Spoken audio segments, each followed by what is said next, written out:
മോനെ എന്റെ മൊബൈൽ ഒന്ന് നന്നാക്കാനായിട്ട് വന്നതാണ്. കോള് പോകുന്നില്ല. എന്റെ മോനെ മാത്രം വിളിച്ചാൽ കിട്ടുന്നില്ല. വേറെ നമ്പറിലോട്ടൊക്കെ വിളിച്ചാൽ കിട്ടുന്നുണ്ട്. ഒന്ന് നോക്കാവോ? നോക്കാം. പേരെങ്ങനെ സേവ് ചെയ്തേക്കുന്നേ? അവന്റെ പേര് വിവേക്. വിവേക് എന്നതിൽ എഴുതി വെച്ചിട്ടുണ്ട്.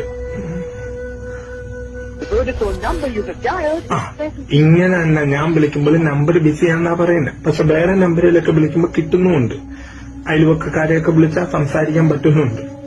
മോനെ മാത്രം വിളിച്ചിട്ട് കിട്ടുന്നില്ല. കംപ്ലൈന്റ് ആണോ ഫോണിന്റെ? ഇത് ഫോണിന്റെ കംപ്ലൈന്റ് അല്ല, കോള് ചെല്ലുമ്പോഴത്തേക്ക് അവര് ബിസിയാക്കി വിടുന്നതാണ്. മോന്റെ നമ്പറിൽ നിന്നൊന്ന് വിളിക്കാവോ അവനെ? ഇതിലുണ്ട് വിവേക് എന്ന നമ്പറുണ്ട്. ആ നമ്പറിൽ ഒന്ന് വിളിച്ച് എന്റെ പറ അവന്റെ ചാച്ചനാണ്, കടയിൽ വന്നിട്ടുണ്ട്, അവന്റെ അമ്മ സുഖമില്ലാതെ താലൂക്ക് ആശുപത്രിയിലാന്ന് പറയണം. ഹലോ ഹലോ, വിവേകല്ലേ? അതെ വിവേകാണ്. ആ വിവേകൻ, ഞാൻ നിങ്ങളുടെ അച്ഛൻ പറഞ്ഞിട്ട് വിളിക്കും. എന്റെ പൊന്നെ, എന്നെ ഒന്ന് വെറുതെ വിടാൻ പറ. എന്തിനാ എന്നെ ഇങ്ങനെ ശല്യം ചെയ്യുന്നതെന്ന് ചോദിച്ചിട്ട് ഞാൻ അവിടെ ശരണാലയത്തിലൊക്കെ നീ പുള്ളിയുടെ കാര്യം പറഞ്ഞ ഞങ്ങളെ ഒരു ശരണാലയത്തിൽ കൊണ്ട് വിട്ടായിരുന്നേ. ഒരു പെണ്ണിനെ സ്നേഹിച്ച് അതിന്റെ കൂടെ പോയതാ. ശരി മോനെ, ഫോണിന്റെ കംപ്ലൈന്റ് അല്ലല്ലേ?